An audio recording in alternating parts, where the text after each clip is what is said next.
The state of Nevada is going to be protected from a nationwide lawsuit that allows devices that convert semi-automatic rifles to fire like fully automatic machine guns, but the fight against them goes on. Semi-automatic rifles fire one round every time the trigger is pressed. But using a device sometimes known as a forced reset trigger, a user can fire a rifle continuously as long as the trigger is held down. The Bureau of Alcohol, Tobacco, and Firearms classified forced reset triggers as devices capable of transforming rifles into machine guns, which are generally prohibited. Attorney General Aaron Ford told me in an interview Monday that Nevada has a history with modified weapons that makes the issue personal to us. And especially coming from a state like Nevada where we've experienced, a mass shooting, we don't want these forms of devices, predominantly because it's against our law. But secondly, we have personal experience on these, of what happens when these types of things are placed into the wrong hands. Until recently, the federal government agreed until President Trump issued an executive order ostensibly to protect Second Amendment rights.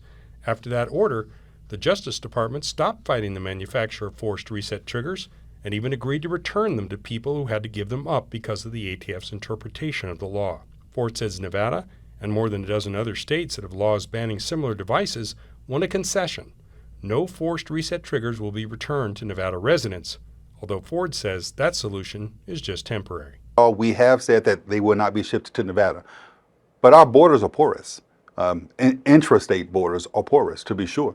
And so a gun that's delivered to Utah, or a FRT that's delivered to Utah may very well find its way across the border into Mesquite. That's why 16 states, including Nevada, are continuing with a lawsuit against the government and forced reset trigger makers, seeking to have a court declare that they turn regular rifles into prohibited machine guns. Despite the settlement reached with Nevada and other states, the overarching lawsuit goes on with the goal of banning these devices nationwide. Reporting in Las Vegas, I'm Steve Sebelius.